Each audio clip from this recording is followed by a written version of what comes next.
ready. Armor 5-1 flight up and ready. Star 4-1 up and ready. Irene! Hey everybody, it's Rabbit. Welcome back to the channel, and today we're going to be looking at the brand new MH-60 Blackhawks that were just added in the last update of War Thunder. These can currently be found in the American Helicopter Tech Tree at 11.3 after the OH-58D Kiowa Warrior. And obviously the Blackhawk has become one of the more famous helicopters in the world, very common in popular culture, movies, TVs, video games, etc. And of course it is also one of the few vehicles in the game that I have the distinction of actually having to get a ride in. So I will have some personal anecdotes on them, in addition to some information on how the vehicle works in game. And the very first thing we're going to kick off with today is we're going to be going over the overall mobility and agility of the helicopter. The Blackhawk is not exactly the fastest helicopter in the game. It has a lower top speed than the AH-64, at least when both of them have comparable loading. It's also a little on the big side, although to be fair, a lot of its mass is just the empty crew compartment, so it doesn't drag it down with a ton of weight. So it's, despite being large, it's not actually that heavy like something like the Mi-8 or the Mi-24 that can feel like absolute bricks to fly around in. The problem is it has kind of a weird center of mass, especially when you have all of the weapons equipped on the outer pylons. So despite the fact that it's not super heavy, it can feel a little awkward to maneuver, especially if you're doing lateral maneuvers to try and dodge incoming missiles. Overall, I wouldn't say it's my favorite helicopter to fly, but I didn't hate it like I did some of the Russian helicopters. It's certainly not on par with something like an OH-58 or an AH-6, but it's not as bad as some of the absolute bricks in the game. It kind of sits somewhere in the middle. If you're a fan of helicopters, you're probably not going to find anything all that special about the Blackhawk in terms of its flight performance. In terms of its defenses, the Blackhawk feels very bare bones compared to a lot of contemporary helicopters, both in the American tech tree and in other tech trees. You do have an IRCM system, although in practice I didn't find it was keeping a lot of the IR missiles off of me. You also have access to flares and chaff. In addition to this, you have a laser warning and a radar warning. The big thing you're missing here, though, is a missile warning system and an automatic countermeasure deploy system when a missile is detected coming at your helicopter, which a lot of the more advanced helicopters do have. Overall, in terms of your essentially electronic warfare defenses or your active defenses, the helicopter isn't really that great. It's not anything to write home about. This is the bare minimum of what you'd expect for a helicopter around this battle rating. As far as the overall protection, helicopters in this game do have a big reputation for having a lot of empty space in them, and for something like an Apache or a Ka-50, it's kind of unwarranted. In real life, they do have a lot of systems, they're just not actually modeled in game, and they're not rendered in any way, so rounds can go in one side and out the other. It turns out, however, the Blackhawk actually does have a large crew compartment in the middle of the vehicle that if a round goes in there, it could easily just not hit anything important and leave the vehicle unscathed.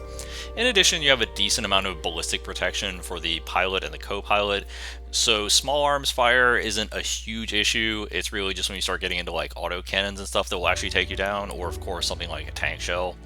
So overall, it's not the best, it's not the worst. One interesting aspect of the Blackhawk, when you start talking about no armor is best armor in the game of War Thunder, you might not necessarily think this translates to IRL. However, we did have an instance in which a Blackhawk had an RPG-7 go essentially into the helicopter and not detonate. It turns out a lot of the airframe of the helicopter isn't actually dense enough to properly fuse an RPG-7. This didn't mean the crew escaped completely unscathed, however, because the fins on the back of the RPG-7 that deploy when it's fired actually do become a fast-moving, sharp object, so we did have some injuries we had to treat from that, but it turns out our Blackhawks in real life can potentially take hits from things like RPG-7s. Just because it does have a lot of empty space that isn't necessarily occupied by critical mechanical components. And of course, if you have seen the movie Black Hawk Down, you'll notice the helicopters that got shot down there were hit in areas like the tail rotor, where there's a dense cluster of like mechanical components that will cause the round to properly fuse and detonate. So it's an interesting side note. It's not really that relevant in game, but I just thought it was interesting to note because prior to this I had no real experience with Blackhawks, so reading reports about how they had survived hits like this I always found pretty fascinating. Now, while in real life the Blackhawk generally functions as a transport helicopter and only occasionally is armed, in game obviously the armaments are kind of important, so let's go through all of them. Now, as far as the basics of your subsystems, you do have an auto tracker. This can be enabled by hitting the sight stabilization button. Make sure you have this mapped. This will be really handy if you're actually trying to target things, especially when you start using things like the Hellfire missiles. And additionally, you also have thermal imaging. I would recommend having a button mapped so you can switch this on and off easily, especially when you start getting a lot of destroyed vehicles on the battlefield. It can sometimes be difficult to tell in thermals whether something is destroyed or not, so make sure you have button maps for both of those features. In terms of the most basic weapon, you have the Hydra rockets. You've been using these basically since the AH-1G, which is a starter helicopter. They're still pretty effective at this battle rating if you can get close enough to use them without getting shot down by anti-air, and honestly, there's nothing wrong with them, but they're not really a standout rocket in the game. They're more of just a default rocket, or what we've come to expect from rockets on helicopters in the game of War Thunder. Not anything great, but they're not terrible either, and you can use them for early helicopter rocket rushes. Of course, this does bring us to one of the downsides of the Blackhawk, and that the Blackhawk does not have access to a built-in gun. It also doesn't even have access to equipped gun pods. Now, this is kind of an interesting thing because it feels like they could have taken the opportunity to add optional gunners to the side of the vehicle that worked essentially the same way that like gunners on a B-17 do. That would have been kind of cool, but that feature doesn't currently exist in the game, and the Blackhawk basically doesn't have access to any guns whatsoever, which does lead some gaps in its ability to defend itself, especially from things like planes and helicopters. Now, one thing I will briefly touch on is the laser-guided Hydras, the APKWS-2s. The big thing about these, there's like an armor-piercing version and a high-explosive version. In practice, they kind of function very similarly. They're both really only useful for taking out light vehicles. The advantage of these is that despite being a little slower than your main missile, the Hellfire, they actually travel in a straight line instead of going upwards in an arc, so they will generally arrive at targets a little faster. The drawback is that they don't start tracking right away, so at close range they don't track at all. They essentially just function as dumb rockets, and at longer ranges you can't really see where it's going to guide it, so you just kind of have to lock on and hope for the best. But it can be useful because of its shorter travel time against enemies like anti-aircraft, or even some light vehicles like BMPs or 2S-38s. But overall, I think they're kind of a niche weapon, and most players are probably just going to stick with the basic Hellfires, which we're going into next. The Hellfires are probably the reason that you will take the Blackhawk because you can carry up to 16 of them. They can effectively kill anything in the game, and they're probably your default weapon and how you're going to do most of your work in this helicopter. Now, Hellfires behave kind of interestingly. Within 2 kilometers, they are a direct attack weapon, so they will fly straight at the target. However, if you're outside 2 kilometers, they will go in an upwards arc and then try to drop down on the target. This presents a bit of an issue because Hellfires aren't terribly fast or terribly maneuverable. If you're trying to direct fire them, you're almost a little too close for them to get good guidance going. And if you're trying to fire them in an arc, you actually can't see the missile for most of its flight path, so you just kind of have to guess and hope that it's heading vaguely where you want to. On top of that, the tracking for Hellfires in game right now just isn't very good. I mean, it hasn't been very good for a long time, but if you want to try to hit moving targets with these Hellfires, you're really going to have to use the auto tracker to lock on. This creates a bit of an issue because the auto tracker gets really schizophrenic. It can't really be used at all around forests. You can't auto tracker through smoke at all. Additionally, if you start getting multiple vehicles together, the auto tracker will start bouncing between them and you'll essentially hit nothing. And this also does bring up another issue tangentially in that the top attack mode for the Hellfires basically can't hit targets in smoke at all. Like, I've done some trial and error on this to try and see if there was some kind of flight arc or trajectory or some place you could target, but in practice this really doesn't work. There's basically no way to reliably hit a target in smoke with the Hellfire missile. You can kind of do it if you get close enough to direct attack, but if you're close enough to direct attack, the missile just doesn't maneuver well enough. It hasn't accelerated fast enough to really be able to turn and hit things, so it is what it is. Overall, while the Hellfire as a missile can be effective, quote unquote, like you can take things down if you can hit them, and if with the auto tracker, if you have targets in relatively clear terrain, you can hit them pretty easily. It's not the best possible missile in the game. It just is able to basically take down anything at any range, and that's kind of where it sits. It's pretty much the default insert missile here, and at this point in the game right now, there are a lot of missiles that just kind of outclass it for a lot of different applications. The Hellfire does have one weird side use in that it can sometimes be used to knock out enemy helicopters. It's important to remember the auto tracker will just keep trying to target the missile where you're shooting.